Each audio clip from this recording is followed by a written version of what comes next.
feud between Kendrick Perkins and Kevin Durant continued yesterday after Perk called Kyrie's push to cancel the rest of the NBA season a, quote, distraction, and later added that even calling Kyrie a bird brain would be giving him too much credit.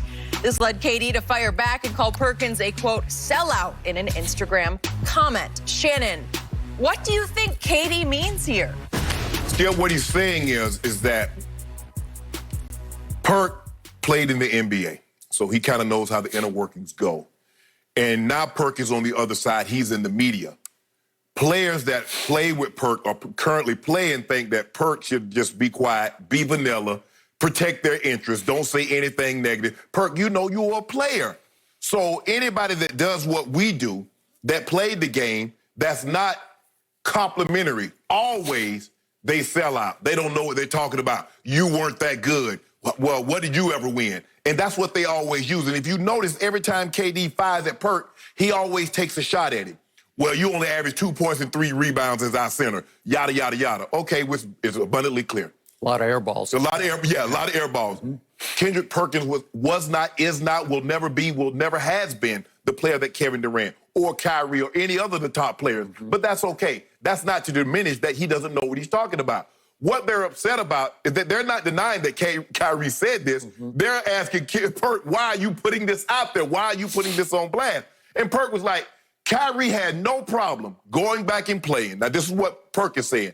He had no problem going back and playing as long as he was going to be allowed to go down in the bubble, sit on the bench, and cheer his teammates on. Mm-hmm. Once the NBA says, nah, you're not going to be able to do that, all of a sudden he didn't want to play and didn't want anyone else to play. Mm-hmm. So, and plus, Perk and KD kind of got a history going back, Skip.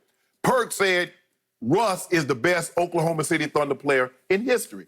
He also said that KD took the coward's way out, going to link up with Golden State and winning titles that way. Mm-hmm. So they've kind of had a contentious adversarial relationship since that point.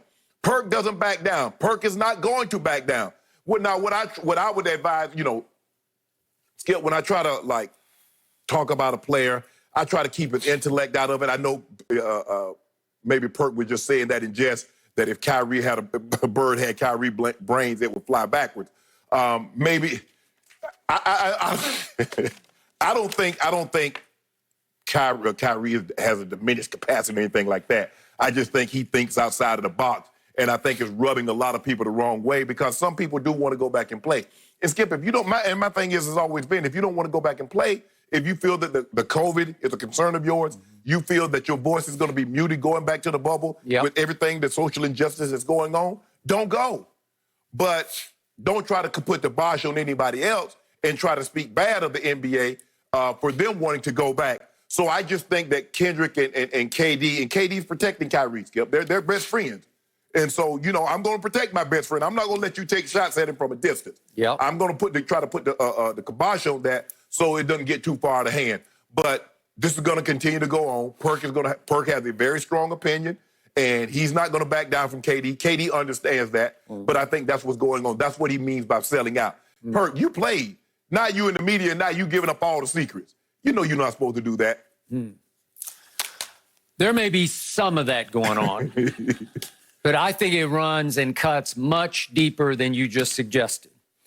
I believe that Kevin Durant means that Kendrick Perkins sold him out, Kevin out, for LeBron James. That's what it's going down to. Yeah. Okay. Here we go.